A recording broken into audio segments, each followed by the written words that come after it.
নমস্কার, Ramakrishna TV YouTube চ্যানেলের পক্ষ থেকে সকল মা, বাবা, দাদু, দিদা, ঠাকুমা, ঠাকুরদাদা, দাদা, দিদি, ছোট ছোট ভাই বোনদের জানাই অনেক অনেক ভালোবাসা, প্রীতি ও আন্তরিক শুভেচ্ছা।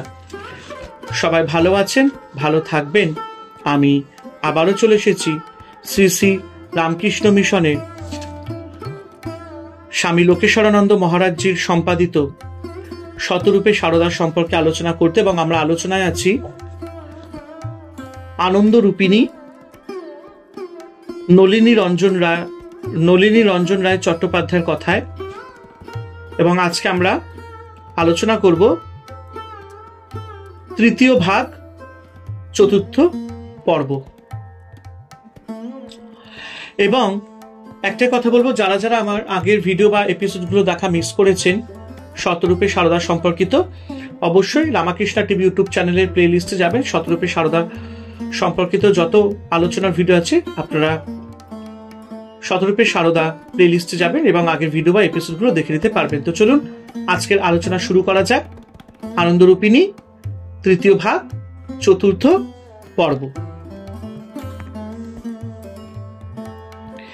ভক্তের যেমন জাত নেই, ভক্তি সঙ্গীতেরও তেমনই জাত নেই। যেমন থিয়েটারের অভিনেতা অভিনেত্রীদের সঙ্গে থিয়েটারের গান ও ভদ্র সমাজে অপাঙ্গতেও শ্রীরামকৃষ্ণ সেই সময় প্রথম তাকে মর্যাদার আসনে প্রতিষ্ঠিত করে গিয়েছিলেন। সারদা দেবী রক্ষা করেছেন সেই ট্রেডিশন। নিজে থিয়েটারের গান গেয়েছেন কেশব কুরু করুণা দিনে, আবার থিয়েটারের অভিনেত্রীর কাছে শুনতে চেয়েছেন থিয়েটারের গান। সে কাহিনী শুনিয়েছেন আশুতোষ মিত্র তার শ্রীমা গ্রন্থে। কথিত যশা অভিনেত্রী তিনকড়ি একদিন মায়ের বাড়িতে এসেছেন। লক্ষ্মী দিদি তাকে অনুরোধ করলেন তাদের গান গেয়ে শোনাতে, কিন্তু তিনকড়ি সংকুচিত হয়ে বললেন, আপনাদের কাছে আমি কি গাইতে পারি? তখন শ্রী শ্রীমা বললেন, তাতে কি, গাও না, তোমার সেই পাগলি মানে বিল্বমঙ্গলের পাগলিনীর গানটা গাও। অভিনেত্রীর সমস্ত সংকোচ এবার দূর হয়ে যায়। গান ধরেন তিনি। সকাল তখন 9:30। তিনকড়ির কণ্ঠের জাদু মুহূর্তে এক অপূর্ব পরিবেশের সৃষ্টি করে। শরৎ মহারাজ বসিয়া কি একটা লিখিতেছিলেন।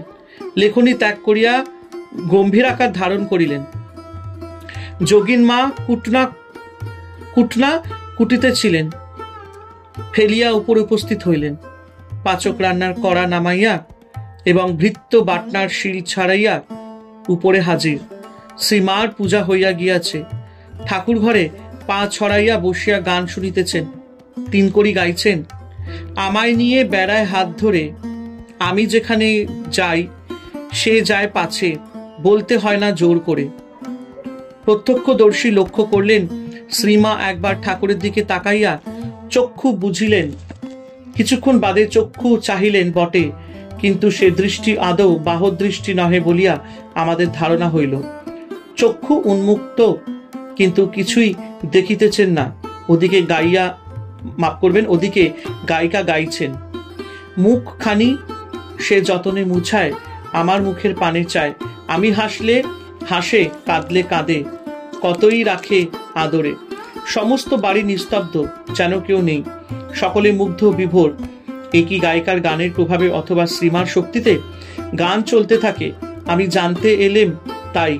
কি বলে রে আপন নতন নাই, সত্যি মিছে দেখো না এসে, কচ্ছে কথা সোহাগ ভরে। গানের এই অংশ শুনে শ্রীমা ভাবাবেগে বলে উঠলেন, আহা আহা। গান শেষ হলো। শ্রীমা কিছুক্ষণ সেইভাবেই বসে রইলেন। সাড়া নেই, শব্দ নেই। কিছুক্ষণ ওইভাবে থাকবার পর আঁচলে চোখ মুছে গায়িকাকে বললেন, আজ কি গানই শোনালি মা? সেকালের অনেক প্রত্যক্ষ গায়ক বা শিষ্য ভক্তগণের গান শুনেছেন সারদা দেবী।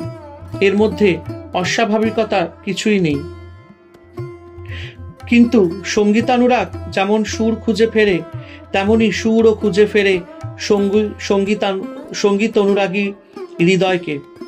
একদা এক আকস্মিকতার মধ্যে তার দুস্তর পথ চলাও মাধুর্যময় হয়ে উঠেছিল সুরের স্পর্শে।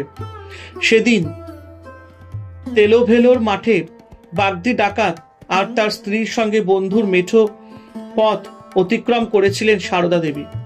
আনন্দময় পরমাত্মার উদ্দেশ্যে তার শ্রেণীদের আনন্দময় পরমাত্মার উদ্দেশ্যে তার সেদিনের অভিসার যাত্রার আবহ রচনা করেছিল ডাকাত সর্দারের কৃষ্ণ যাত্রার সঙ্গীত লহরী। সুদূর অতীতে যাত্রার দলের শেখা গানগুলি সেদিন নিশ্চয়ই নতুন তাৎপর্য উদ্ভাসিত হয়ে উঠেছিল।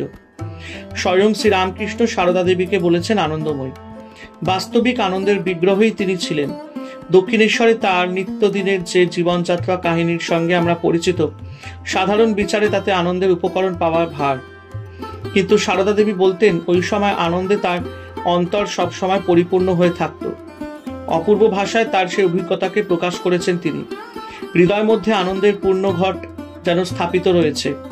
ওই কাল থেকে সর্বদা এরূপ অনুভব করতাম।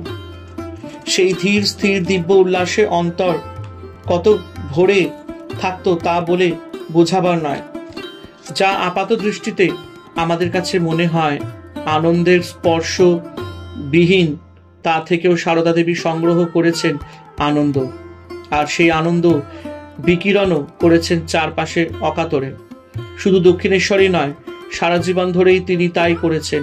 তার ফলে তার গোটা জীবনটাই হয়ে উঠেছে একটি আনন্দের পূর্ণ পাত্র। শুধু আনন্দেরই নয়, শান্তি, সঙ্গীত এবং সুষমার।